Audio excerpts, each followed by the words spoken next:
Good afternoon, everyone. My name is Andre Bro. I work on the team at One Acadiana, and we are pleased to host the Louisiana District Office of the SBA for a presentation this afternoon on the Restaurant Revitalization Program. Thanks to Joanne Lawrence, Deputy District Director for the Louisiana District Office, for leading our presentation, and Elaine Bailey from the District Office is here as well to help with your questions. I'm going to turn it over to Joanne pretty quickly since she has a full presentation for you. And as she goes, as you have questions, please do use the Q&A feature to enter your questions. And if you want to engage directly too, if you click raise hand, I should be able to let you speak so you can ask your questions directly and have a little back and forth engagement if that's easier. So without further ado, I'm going to stop sharing my screen so Joanne can share hers and we'll get started. Okay, thank you so much, Andre, and good afternoon, everyone. Thank you for joining us today for this presentation on the Restaurant Revitalization Fund.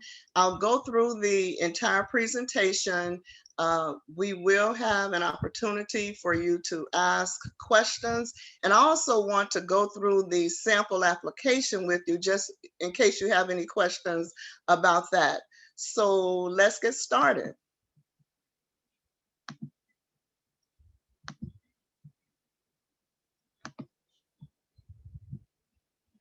So with the Restaurant Revitalization Fund, this program was given to SBA for us to provide assistance to the hardest hit industry, and that's the food and beverage industry. So today we're going to discuss what is the Restaurant Revitalization Fund, the eligibility criteria, the priority groups, the documents that you need to submit, the use of funds, the eligible uses of funds. So with the Restaurant Revitalization Fund, this came about as a result of the American Rescue Plan Act, or ARPA, one of the economic aid packages that Congress put in place for us to assist small businesses.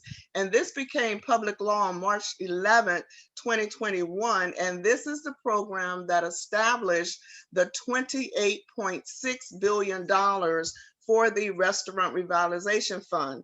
And this program allows SBA to make these funds available to you directly, and which means that you do not have to work with a bank or other lender. You will be working directly with SBA in submitting your application, so it's not necessary to engage a consultant or bank or credit union.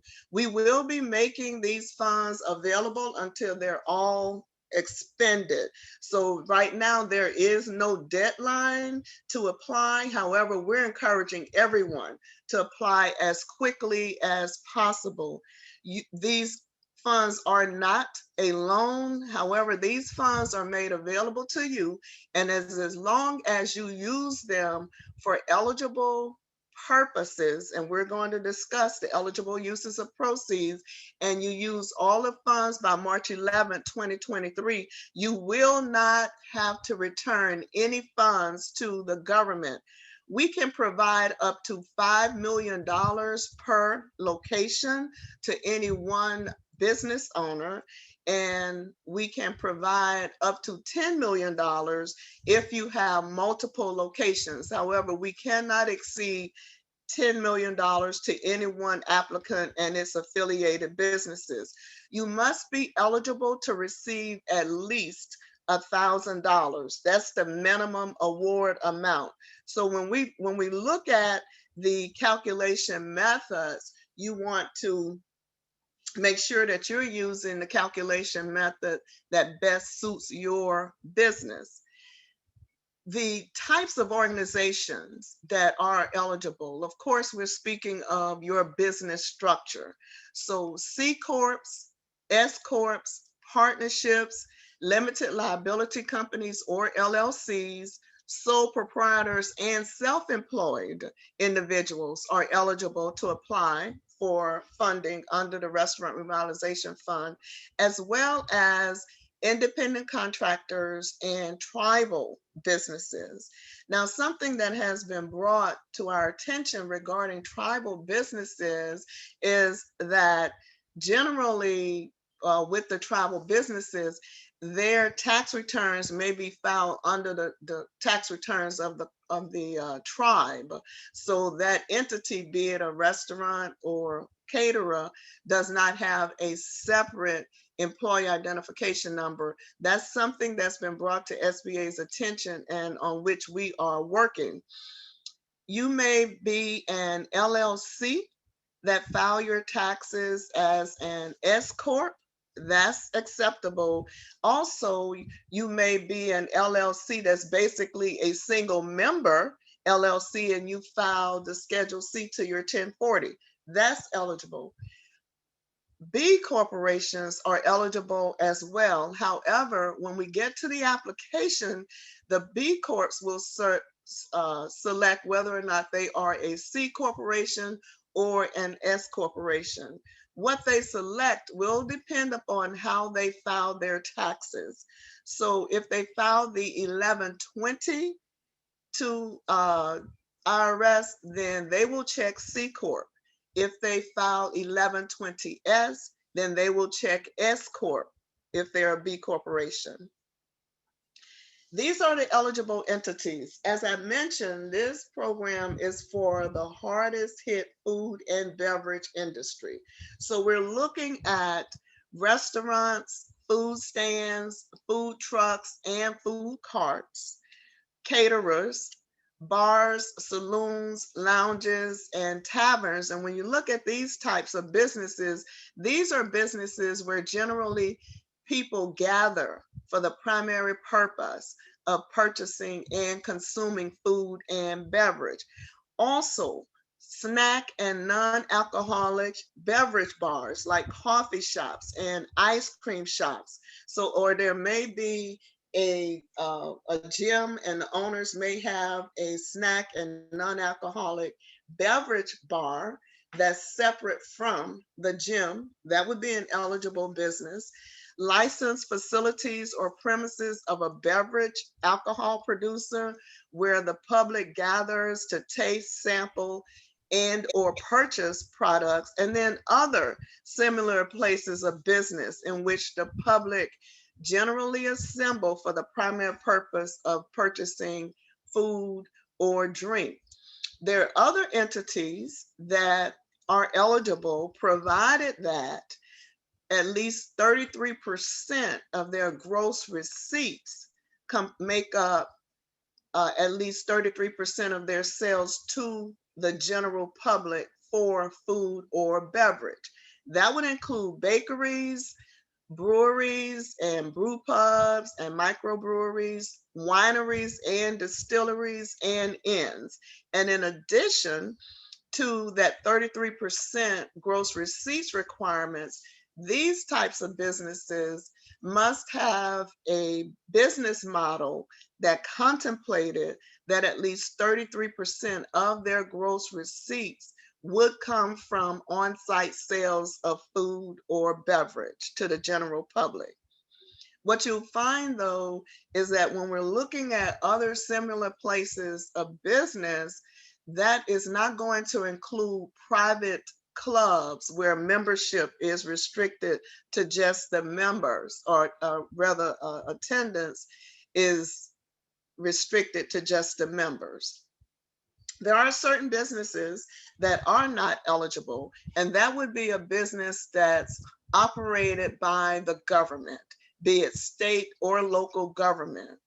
Also, we look at how many businesses an owner owns and operates, which means we're looking at affiliates. So if we have an owner that owns or operates more than 20 locations, then neither of those businesses would be eligible.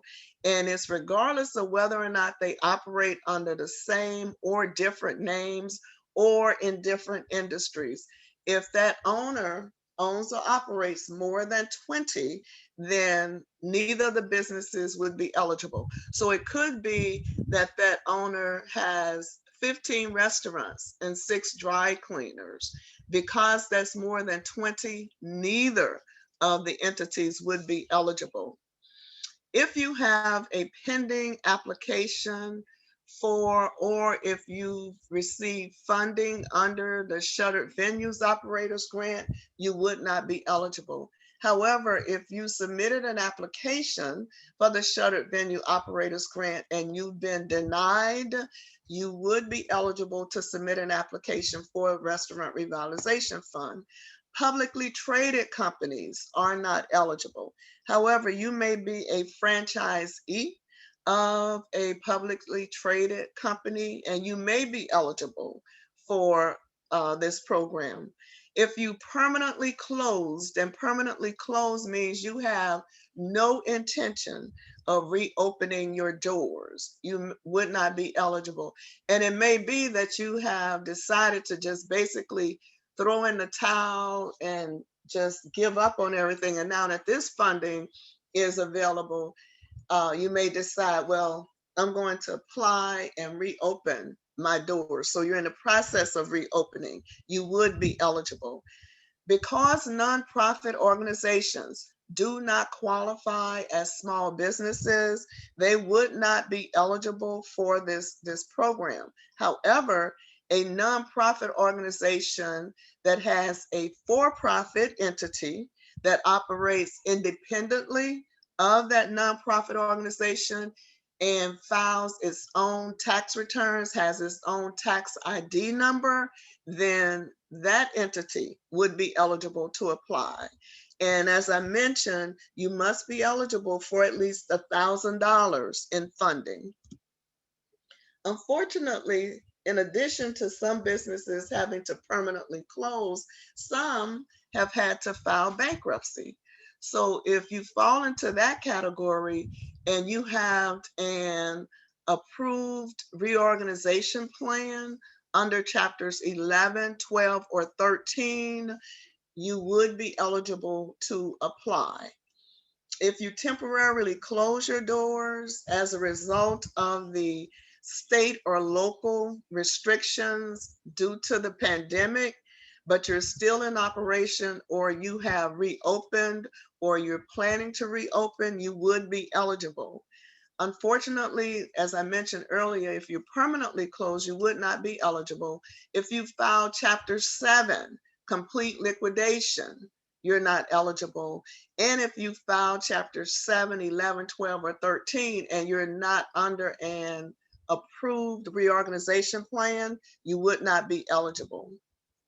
Franchises, as I mentioned, are eligible. However, before you're submitting your application, please check SBA's forward-facing franchise directory on our website to make sure that your franchise is listed. Also, in checking the directory, you want to check to see if your franchise is listed, if there are any additional conditions that you must meet, or if you need to submit additional documentation with your application.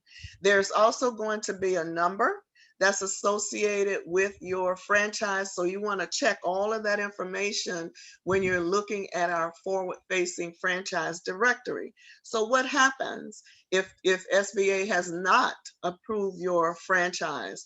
If you're not listed, then you can submit a request to SBA, and you would submit that request to SBA at franchise@sba.gov. You'll need to include your franchise agreement and other documents that you would have had to submit to the franchisor.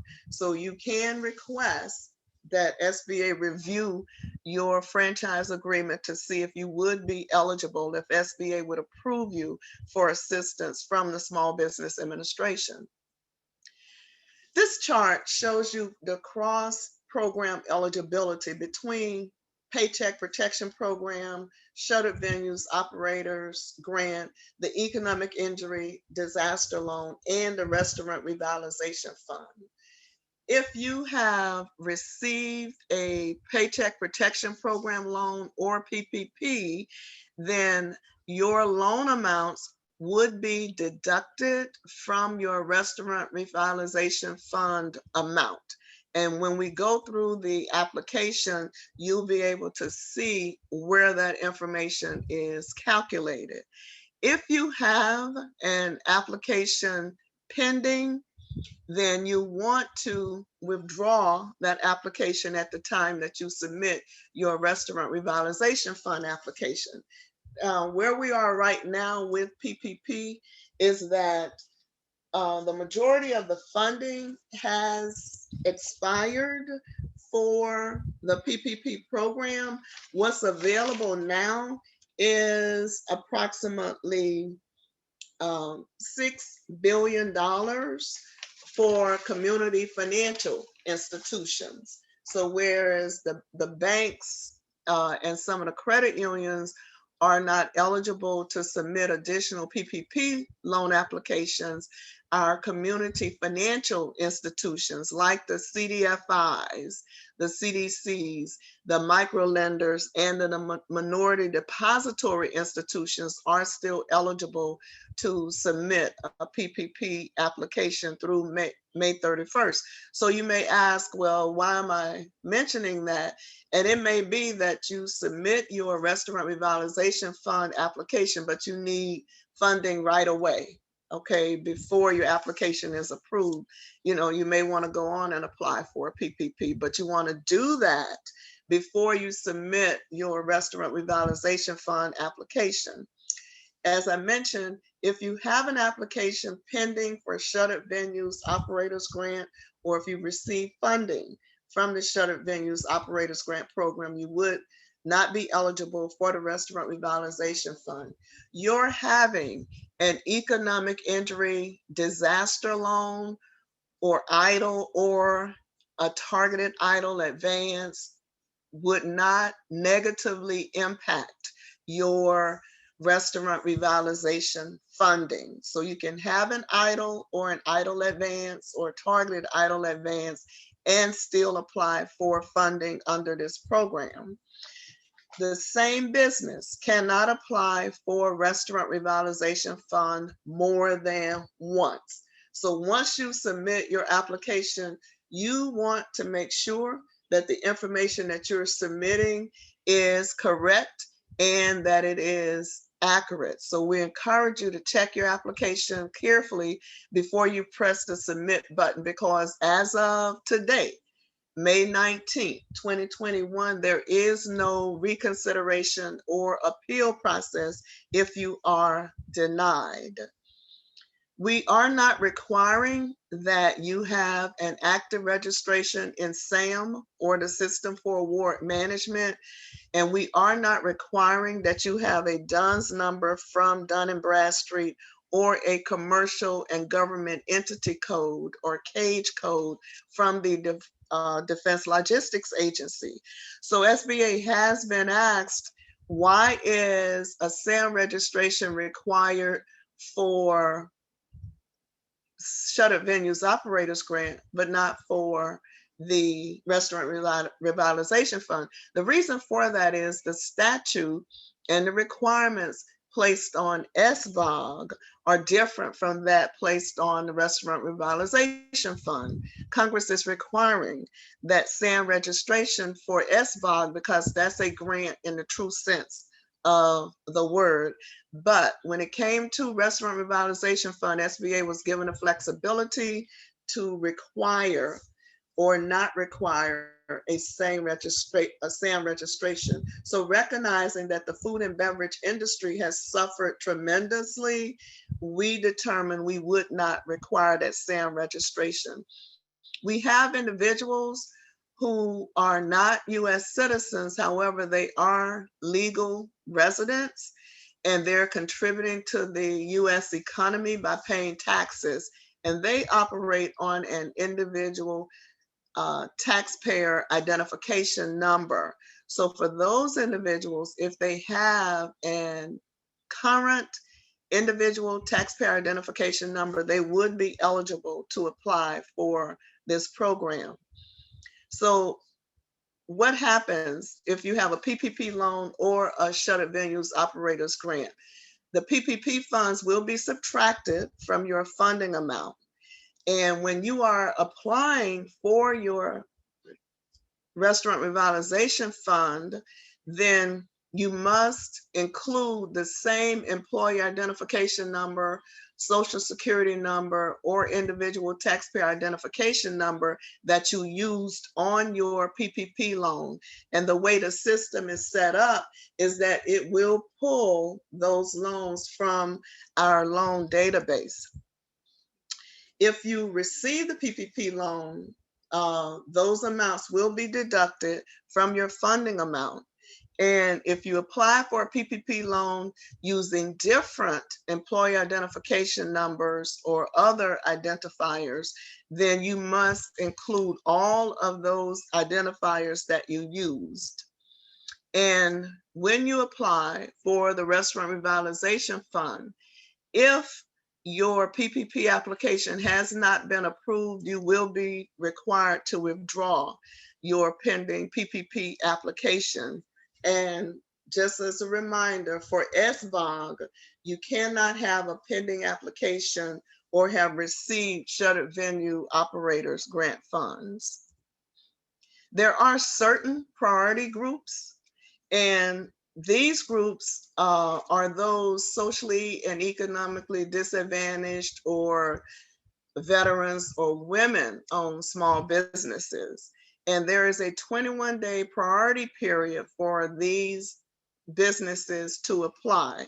Now, that does not mean that those individuals who do not fall within the priority groups can't apply.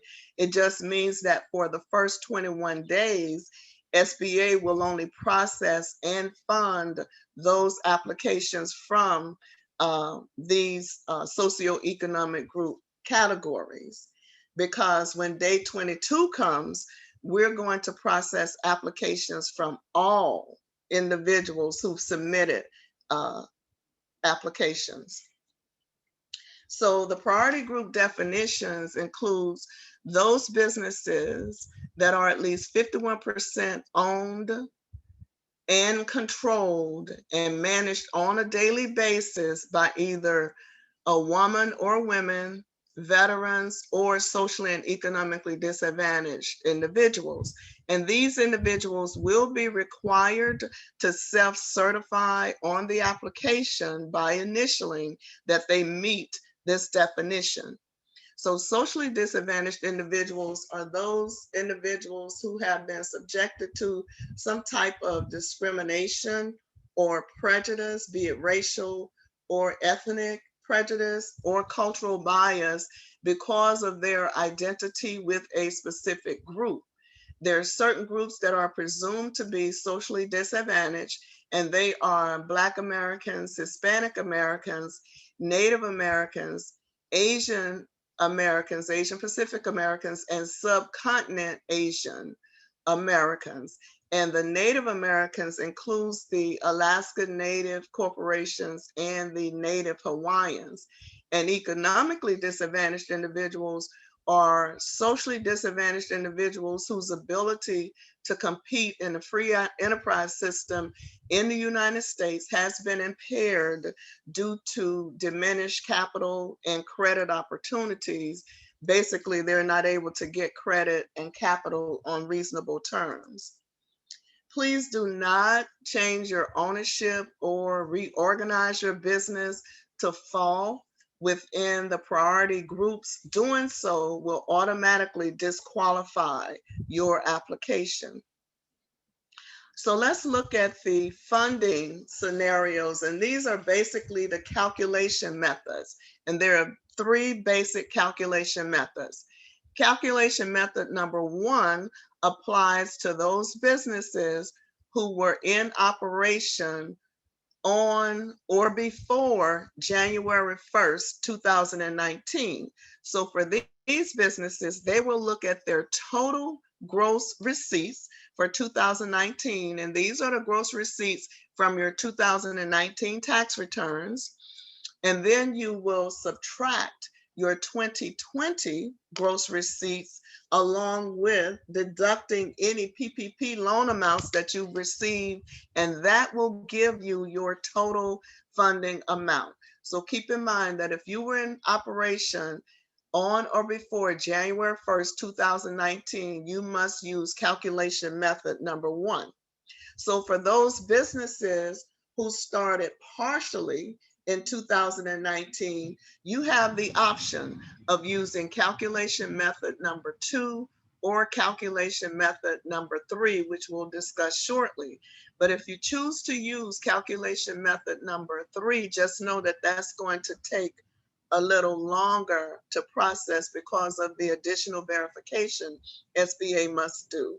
So for calculation method number 2, you average your 2019 monthly gross receipts. You multiply that times 12 to get your annualized amount for gross receipts. And then you will subtract your 2020 gross receipts and any PPP loans that you received, and that will give you your total funding amount. So for calculation method number 3, you're basically going to be looking at your eligible expenses between February 15, 2020 and March 11, 2021. So if you began operations on or between January 1st, 2020 and March 10th, 2021, you will use calculation method number 3. Or if you began operation partially in 2019, you have the option of using calculation method number 3.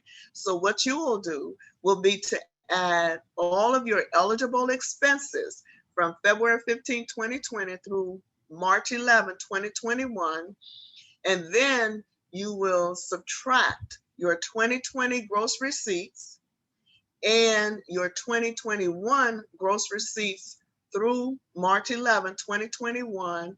Any PPP loans would be deducted, and that will give you your total amount of funding for which you would be eligible. So you use, the method that best suits you if you started after January 1st, 2019. If you operate multiple locations and you use different calculation methods, then what you're going to do is to calculate your funding amounts using those separate calculation methods, and then you would aggregate the amounts together. Remember, we cannot award more than $10 million to any one applicant.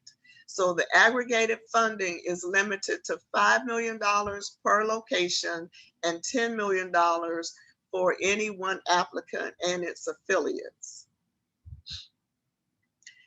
When you're calculating your gross receipts for 2020, you will not include any disaster-related funding. So that includes the PPP loans, be it first draw or second draw, that you would have received in 2020 or 2021. Under the CARES Act, Section 1112 authorized SBA to make payments on our guaranteed loans and our microloans on behalf of our borrowers, as long as those borrowers were current. So you will not include your Section 1112 payments in your gross receipts, nor will you include your IDLs or idle advance or targeted idle advance in your gross receipts.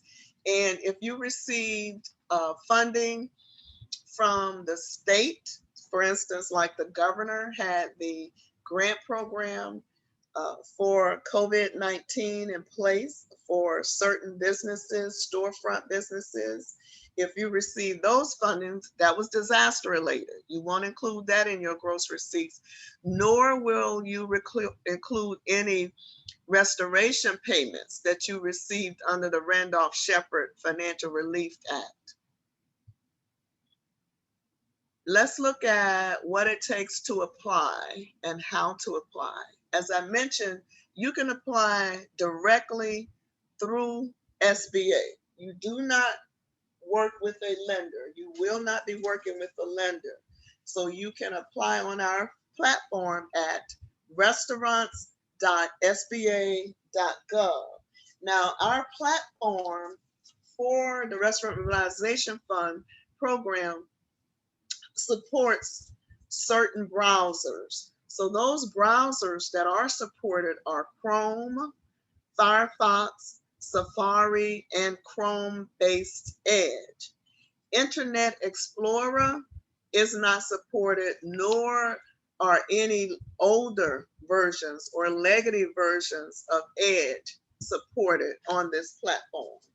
You may also apply through your point of sale vendor if you use a point of sale vendor. And those two vendors, point of sale vendors that are participating and able to accept applications and submit them directly through our platform are Square and Toast.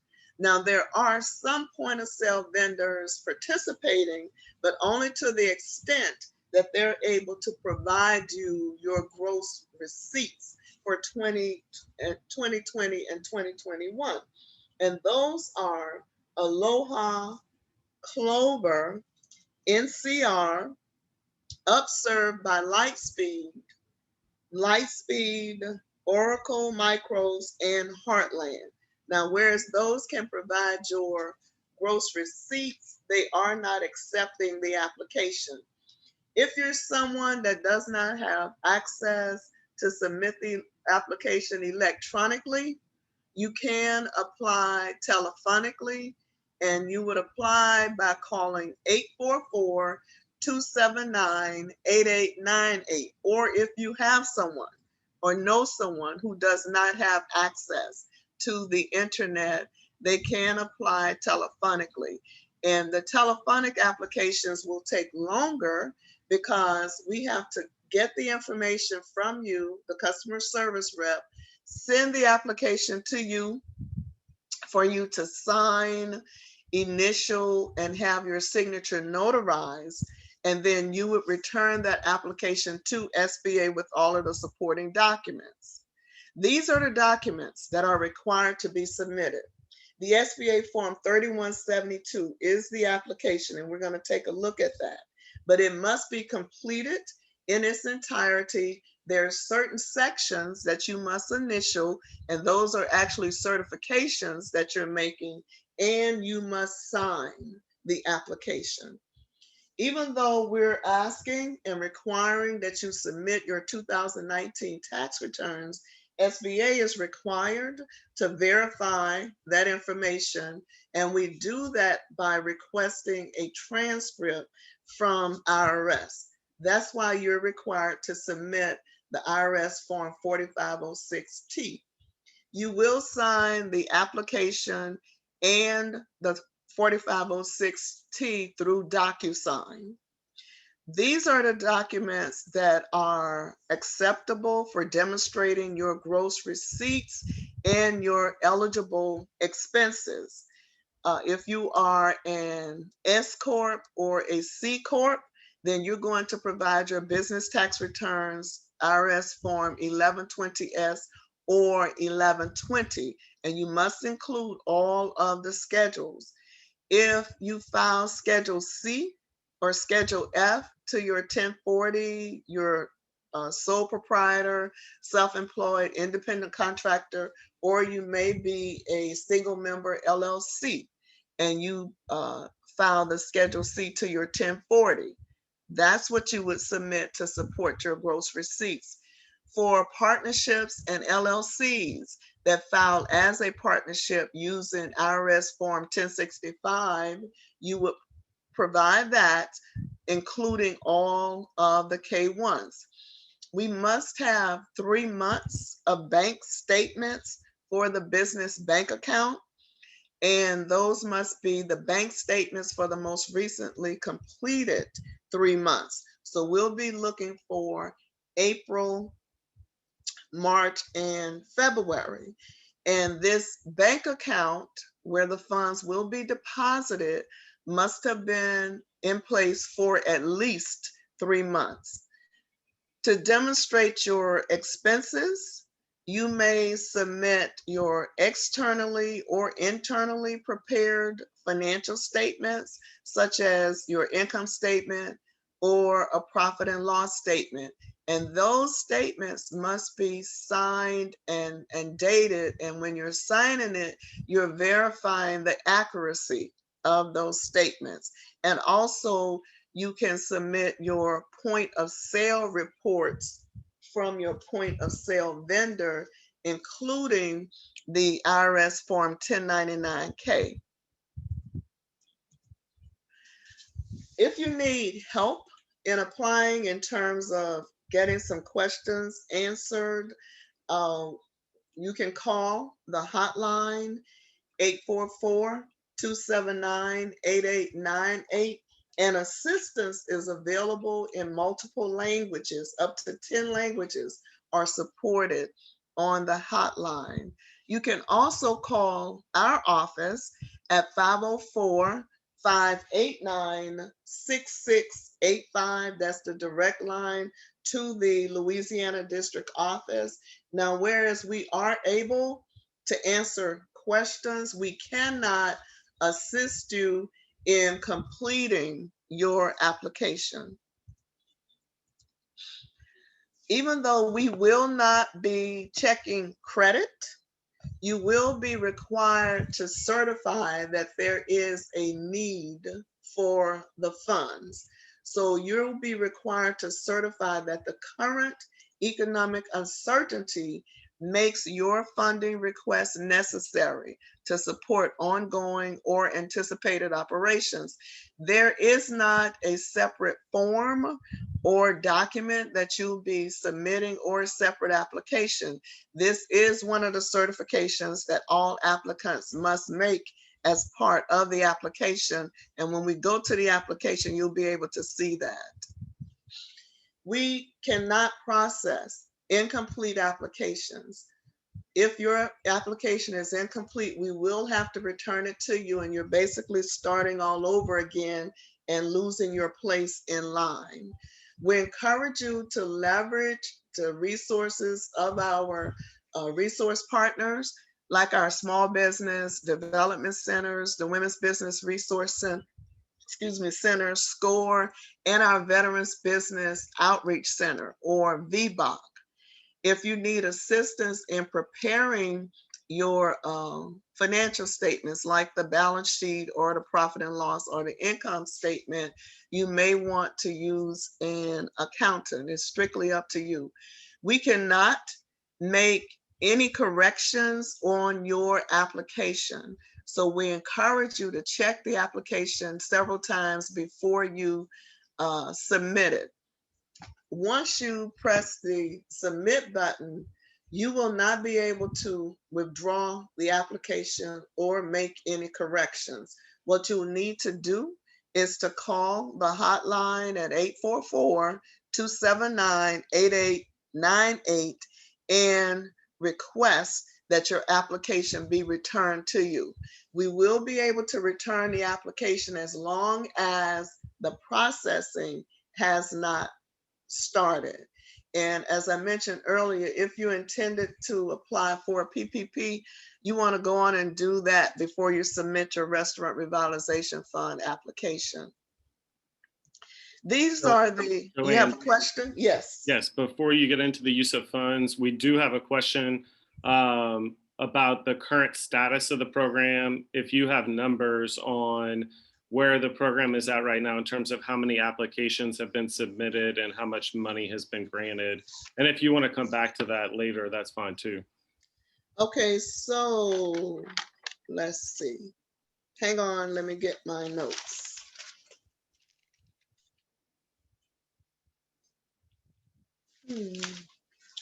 So we have, okay, I know I wrote that down. All right, so we have received, I don't see the exact number of applications. However, I can say that for the number of the number of applications that we received, based upon the application amount, we are at approximately $29 billion. However, we still have approximately $300 million left in the $500 million that was reserved for businesses that had 50,000 or less in revenues in 2019. So we still have that, the majority of that money still available. I found my note. Okay, so there are 37,000 applications that have been funded up to today, and that was at 2:00 today. But we still have, so not all of the applications that have been submitted have been funded.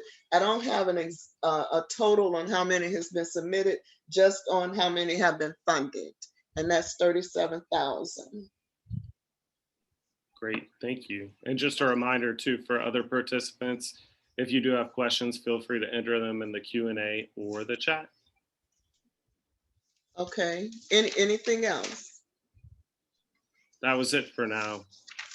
Okay, all right, I'm just looking back, if you just bear with me a minute to see if we have been given a total amount on the number of applications that have been submitted, and I don't see where we have been. Okay, all right. Okay, so for the use of funds, as long as you use the funds for eligible uses, you will not have to return any of those funds to SBA. So keep in mind too that these funds are for the business and not for an individuals. The funds go to the business. So you can use these funds to pay payroll costs to those employees that you have whose primary residence is in the United States. And that's going to include your paying sick leave, and also if you have like health benefits that you offer to the employees, that's included in payroll costs. So those payroll costs pretty much mirror what is allowable under the Paycheck Protection Program. Your utility payments, which includes the water, the gas, the electricity, and also internet service for the business. Maintenance expenses, and these are maintenance expenses and things that you may have had to do to comply with CDC guidelines like social distancing or putting up signage. Those would be included in the maintenance expenses. Extra cleaning that you may have had to do. Someone may have been diagnosed positive with the vaccine, and you had to, with the virus, and you had to have some extra cleaning done. That would be included in maintenance expenses. Your supplies and supplier costs. The supplies include your normal supplies, but also the personal protective equipment or sneeze guards that you had to purchase. And that would also include like gloves, hand sanitizer, the mask, disinfectants that you had to purchase. Your supplier costs as it relates to those contracts that you had in place for delivery of your supplies. And we know that some of the companies went up on their supplier costs. Those would be eligible expenses. Food and beverage expenses, which includes the raw materials that a distillery or a brewery may have had to purchase. Construction of outdoor seating or expanding outdoor seating is an eligible use of proceeds. However, you cannot use the proceeds for new construction other than for outdoor seating, nor can you use it to renovate your business or expand your business. And as relates to expansion, also, you may have be someone who operates food trucks and you have 5 food trucks and you want to add another one, that would not be an eligible expense. However, if one of your food trucks breaks down and is beyond repair, no longer usable, and you need to replace that truck, you can use the funds for that. Whenever you're using the funds for anything like that and for everything, you want to make sure that you're keeping your receipts. For instance, if you're going to expand your outdoor seating, then you want to make sure that you keep copy of any invoices and receipts associated with paying for that. If your equipment breaks down in the restaurant, say for instance, your refrigerator breaks down, it's beyond repair, you can no longer use it, and you need to replace that. That's an eligible use of proceeds. However, you cannot use the funds because you decide you want to replace all of your equipment and have state-of-the-art equipment. If you have an existing mortgage, keep in mind that those expenses that would be eligible would be something that's in place as of February 15, 2020 and going forward. So you can't use the funds to go into new debt.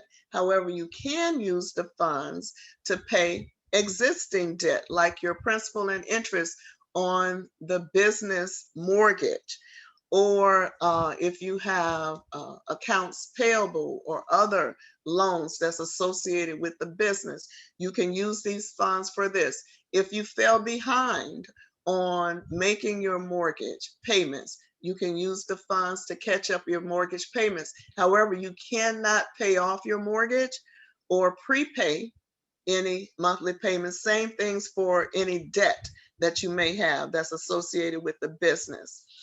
Your normal business operating expenses, those expenses that are necessary to keep the business going, are eligible. That would include insurance payments, marketing. Yes, you can use the funds if you want to use some of the funds for marketing to let people know that you've reopened. Any fees that the business is required to pay, licenses that you're required to maintain, legal fees, point of sale equipment. Those are all eligible business operating expenses. As long as you use your funds for eligible expenses by March 11, 2023, you will not have to return any funds to the government, to the Treasury. And keep in mind that these are for expenses that were incurred between February 15th and 2020 and March 11, 2023. So they're existing expenses. Now, we received a question from someone if they could use the funds to cover expenses that they incurred in 2019 to get their business up and running in 2020. No, that would not be eligible. However, if you were someone who was working on getting your business open and the pandemic hit and you were not able to open your doors, however, from February 15, 2020, you incurred expenses. You may have even had employees coming in to help you get things set and ready to open, and you weren't able to open. As long as it was February 15, 2020 and beyond, that would be an eligible use of proceeds. If after receiving your funds, you permanently close, remember, the funds are for the business. You'll have to return those to the government. If you sell the business after you receive the funds and you haven't used all of the funds for eligible uses, you'll need to return those funds to the government. And any funds, as I mentioned, not used for eligible uses by the current period, March 11, 2023, you must return those funds to the government. You will be required to provide a certification of how you use the funds. We refer to that as a use of funds assessment. and that requires you to provide a detailed expenditure report and certification for the uses and how you use the funds. You would begin submitting that certification in December of 2021. And then you will be required to submit a certification each year thereafter up through December 2023, as if you have funds left over. So what happens if you use all your funds this year by December 2021? You would only be required to submit that report. If there are no funds left over in 2022 or 2023, it's not necessary to submit that report. We are working on the details and the final guidance on what must be included in those reports. That's why we're encouraging you to keep all your receipts and invoices. And after the funds are received, we're suggesting and recommending that you set up a separate account from which you will pay everything from that account that's associated with the eligible uses for the restaurant revitalization funding. Now, even though the bank account where the funds are deposited must be in place for at least 3 months, you're permitted to transfer those funds to another account once you receive them. So this is the contact information. Of course, also on our Restaurant Revitalization Fund page is a knowledge bank where there are articles where we are responding to certain questions that have been received. And that's sba.gov/restaurants. That's the landing page for the program. The hotline, 844-279-8898. And if you want to see what resource partners are available, if you don't know your resource partners, you can reach out to us at 504-589-6685. We will provide that information to you, or you can go to our district office page at www.sba.gov/LA for Louisiana, and click on our resource guide, and it has all of our resource partners listed. If you need assistance other than the Restaurant Revitalization Fund, so we still have the economic injury disaster loans available through December 31st, 2021. You can still apply, and that would be at sba.gov/relief. We encourage you to follow us and stay connected with us on Facebook, Twitter, and sign up for our updates at www.sba.gov/updates. All we ask of you is your email address and your zip code.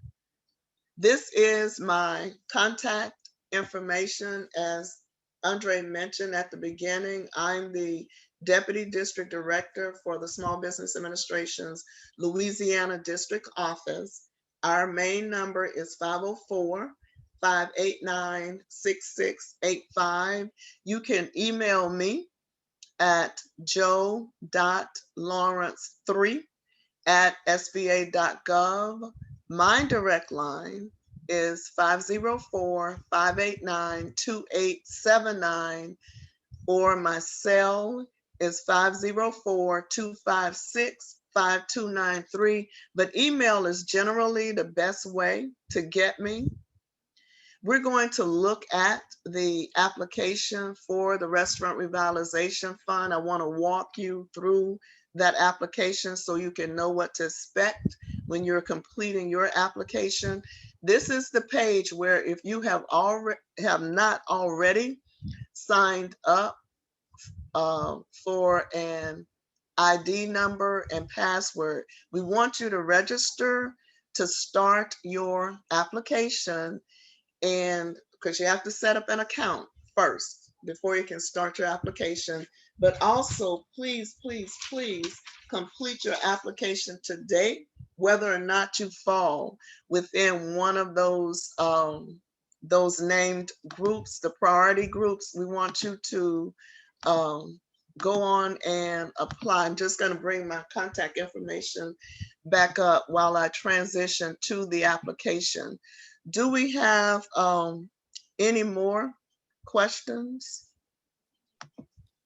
Yes, just a clarification earlier when we were talking about the amount of funds that have been awarded so far.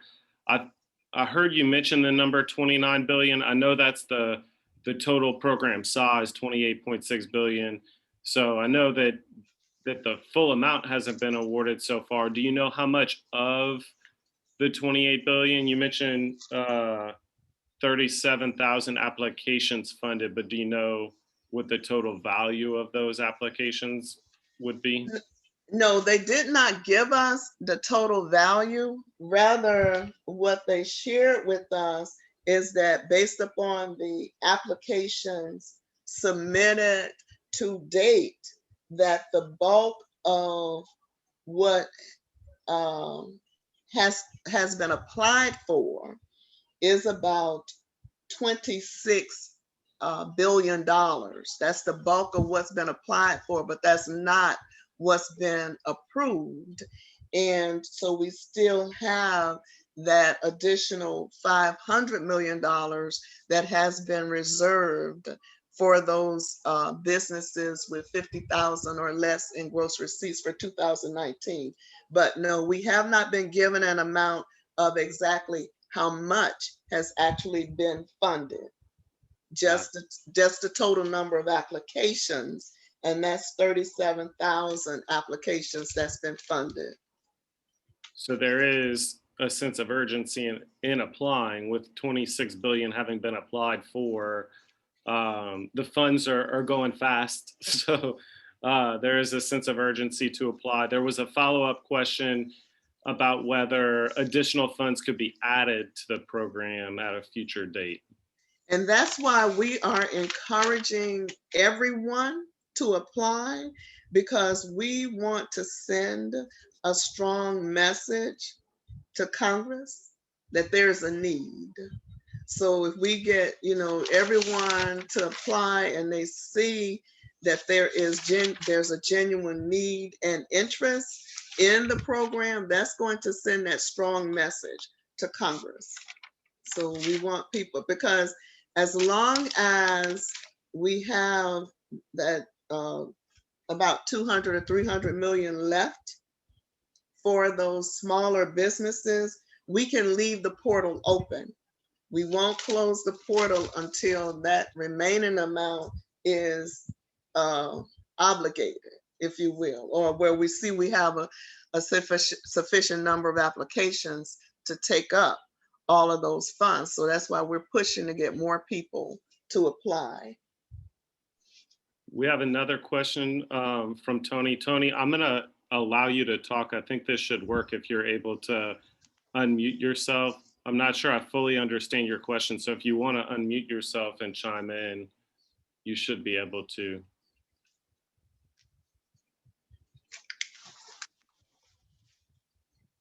And I don't know too, if you can see Joanne Tony's question in the chat as well, and maybe. Okay, let me see. And Tony, are you there? Yes. Okay, we can hear you now. Hi everyone. Yes, my question is about if I apply for the business already, do I'm allowed to apply for my personal if I had to put a certain amount of money to keep my business open during the pandemic on 2019? Okay, so keep in mind that the eligible uses of proceeds are only for those incurred between February 15, 2020 and March 11, 2023. So you cannot use it to recoup any funds that were used in 2019, only those that were used in 2020 or incurred during 2020. So does that answer your question? Yes. Okay, all right. Anything else? Those were all No, the no, questions. that's all my. Thank you Okay. for answering me. Okay, you're welcome. And let me just add regarding the eligible uses of proceeds for the sole proprietors, independent contractors, and self-employed individuals. The funds cannot be used for like the draw that they would take at the end of the year. That's a part of their profits. Okay. However, if those sole proprietors and self-employed individuals, if they have like regular payments in place or guaranteed payments that they may take on a quarterly basis, then that would be included as a part of their payroll, but they cannot use it to recoup any profits that they would have made. So I just wanted to clarify that. Are you able to see the application? Yes. Okay, great. So I just want to point out the reminder about the priority period, and the reason we have that priority period is to ensure to the best of our ability an equitable distribution of the funds that are received to those socioeconomic groups like the women, the veterans, and the social and economically disadvantaged individuals. Also on the application, just a reminder about the $5 million limitation per location and the $10 million limit to any one applicant, which includes the affiliates.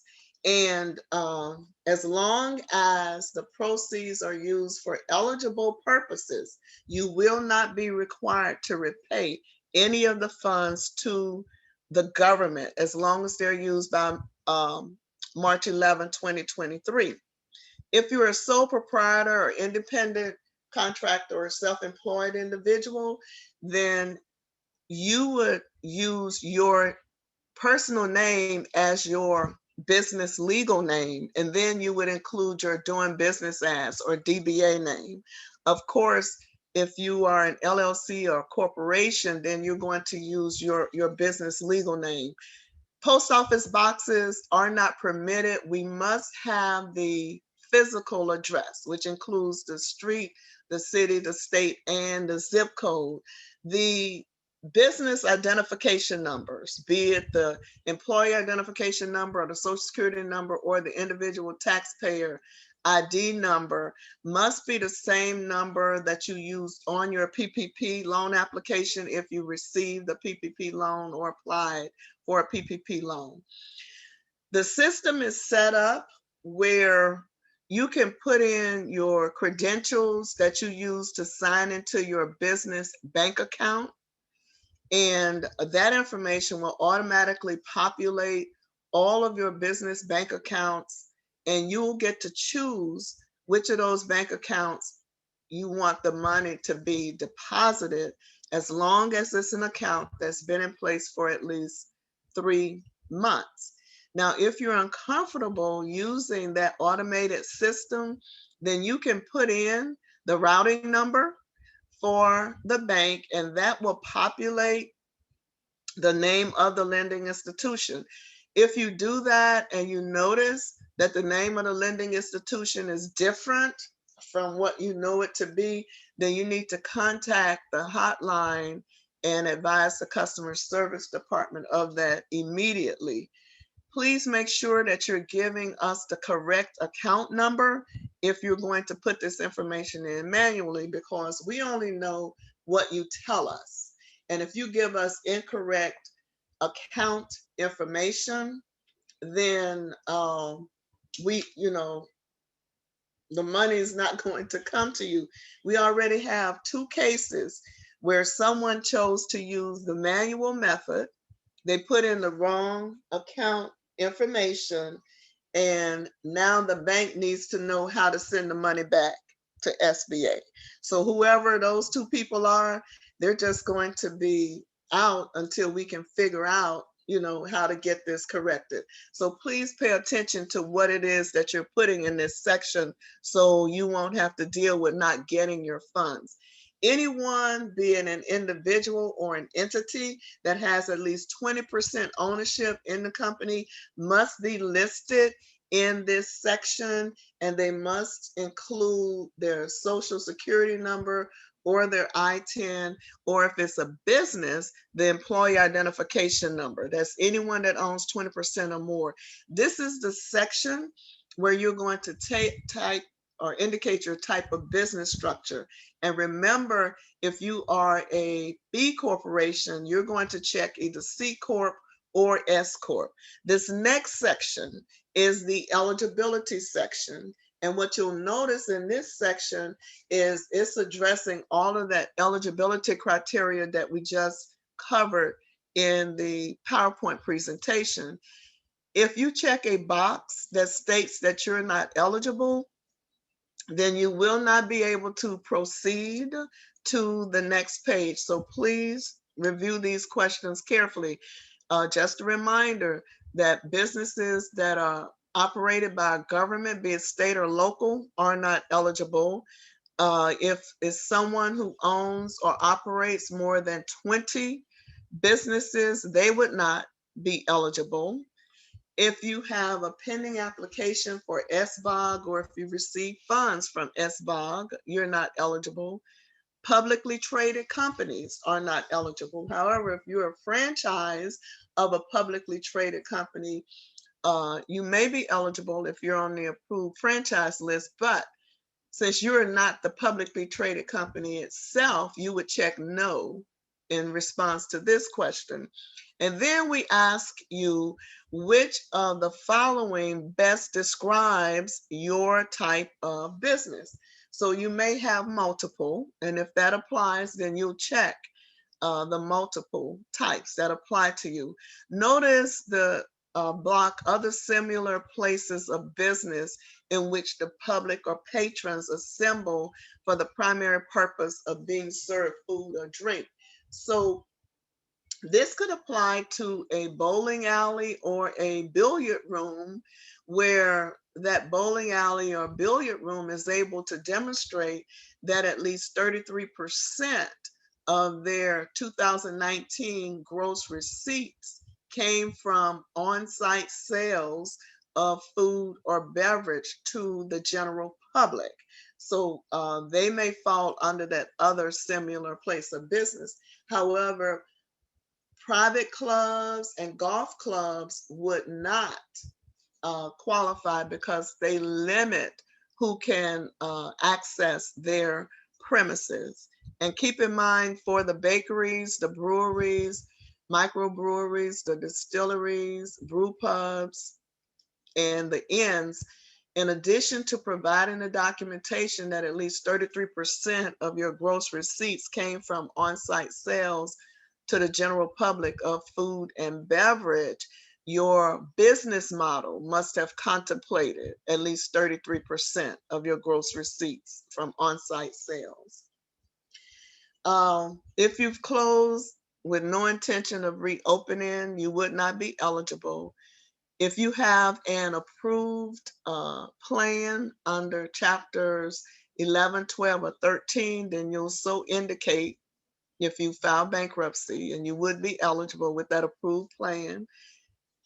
This section on the PPP loans should automatically populate if you use the correct identifiers, EIN, Social Security number, or ITINs.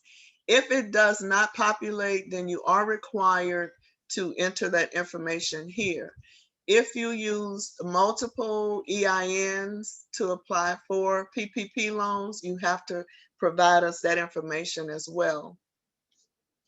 If you get to this section and there's information here, and you know you did not apply for a PPP loan or receive a PPP loan, then suspect fraud and file a report with the police department and a fraud report, and notify the help desk as quickly as possible. Then we ask you for information on your affiliates.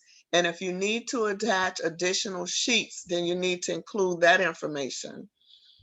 This is the section dealing with franchises. So of course, before you start your application, check to make sure that your franchise is on SBA's approved franchise directory.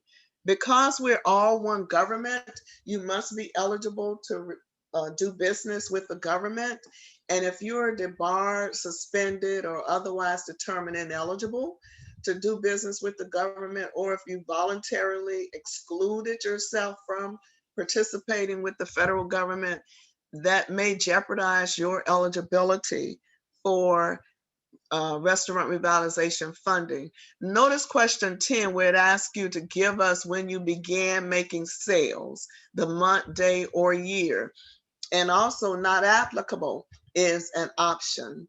Not applicable may apply to you if you were one who was getting ready to open your business and the pandemic hit. But you did incur eligible expenses from February 15, 2020 up until now, March 11, 2021. You would be eligible to apply. So you would check not applicable if you hadn't made any sales. This is the portion of the application with the various calculation methods. And notice for calculation method number 1, for those who were in operation on or before January 19th, you will include your gross receipts from your 2019 federal tax returns. And then you would include your gross receipts from 2020, where you're excluding your disaster-related funding that was received. You also will include the total of your PPP loans that you received, and then you'll just follow the form down in completing your calculations. And calculation method number 2, for those who began operations partially in 2019, again, you're going to use your total receipts from your tax returns, and then you'll list the number of months that you were in operation, and then you multiply line 1C to get your annualized 2019 gross receipts. And again, exclude any disaster related funding from determining your 2020 gross receipts, and any PPP loans will be deducted.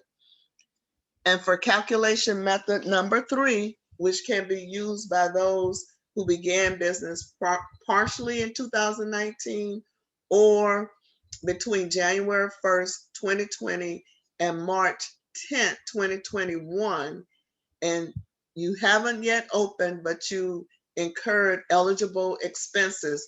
So the amount for which you will be eligible will be based upon those eligible expenses that you incurred. And you're still going to exclude those various gross receipts, the disaster-related payments from your gross receipts. If you have multiple locations and you're using different methods to calculate your funding, then you would use table 4 to determine those amounts, the aggregate of the total for which you would be eligible, keeping in mind the limit on the total number of locations you can have. Then we ask you to tell us, how is it that you're proposing to use the funds? And you get to select all that apply. If for some reason you get to this section and you're not able to check all that apply, check the browser that you're using. Also check the browser that you're using if you're not able to proceed to the next pages. If you haven't checked something that would make you ineligible. If you recall, I talked about the certification you'll have to make that you fall within one of the priority groups. This is the section where you would check the appropriate priority group or groups in which you fall, and also where you would complete that certification by initialing this section. We also include a reminder of the required documentation that you must submit with your application and what the acceptable documents are for submitting with your application. It's important that you submit all of the required documents so that your application would not be deemed incomplete and returned to you. Regarding those that are eligible because at least 33% of their gross receipts in 2019 came from on-site sales. This section addresses that. Also, we had a call from someone where they were being requested to provide that Tax and Trade Bureau report. And she says, well, but I'm not a distillery or a brewery. So I said, okay, go back and check your answers. She had checked that she was a brew pub. So that's why it's important to just go back and check your application. And these are the certifications that each applicant must make. And notice that second certification is where you're certifying that there is a need for this funding. Each of these sections or certifications must be initialed. We are collecting demographic information. This is optional, strictly voluntary. You're not providing this information will not negatively impact your application. However, we are asking that you provide this information. An authorized representative or owner of the company should be the one that's completing this application, because we're using a verification process where we're asking certain questions to verify and to ensure that the person who's actually signing this application is authorized to do so and that they are an owner of the company. So you want to be able to answer those questions accurately. The application also includes the more detailed information on some of the eligible uses of proceeds for your review. We also provide definitions on what is an affiliate or affiliated business and what qualifies as a veteran-owned business or a business that's owned and controlled by women or a business that's owned and controlled by socially and economically disadvantaged individuals. We estimate that it will take approximately 45 minutes to complete this application. However, during our pilot period a few weeks ago, those who participated in that pilot period informed us that it took about 25 minutes to complete the application. We did our first webinar on April 21st, and we did a second one on April 23rd. And on May 7th, we received word from some of those participants who submitted their application on May 3rd that they had received notice that they were approved. And then last week, we received word on the 10th that several of those businesses who participated early on in our webinars and got their applications in had already received their funding. So that's just an indication that we are within that 14-day processing time for processing the complete applications. So that concludes the formal presentation. I'll stop sharing right now and see if we have any more questions. I had one more, and this just is clarification about someone who applied on the first day, but may not be in a priority group. They are still considered in that 26 billion you talked about that was applied for. They'll still be well in the front of the line once the 21-day period ends. Is that right? Yes, yeah. Yeah, it's just that right now we're not processing those applications from those individuals who don't fall within the priority group. So that's correct. Mhm. But for someone who got an application in on the first day, there's a good chance that they Yeah. are well ahead enough in line to receive funding Yes. if they're Yes. eligible. Right. If they're eligible and if we still have funds left after all of the priority groups are funded. Yes. Right. Mhm. Well, those were all the questions we had. I think your presentation was very thorough. So thank you. Uh, we have recorded it and we will be posting it on our website and Okay. sharing it with our member and investor businesses for those who could not participate today, along with the slide deck. So we'll make those materials available within the next 24 hours on our website. And if you need Joanne's contact information, if you did not get the contact information today, please don't hesitate to reach out to One Acadiana. We're happy to connect y'all to get any further questions answered. But once again, we want to thank Joanne and the team at SBA and thank all of our participants for joining us. And Okay. everyone have a very nice evening. So I'll send you a PDF version. You Oh, know, perfect. yeah. I'll send you that so you can share it with anyone who needs it. Okay, we will share the PDF. Okay. Thank you so much. I appreciate it, Andre. Thank you, Joanne. Okay. Thank you, Elaine. Bye, guys. Bye. Bye-bye. You're welcome.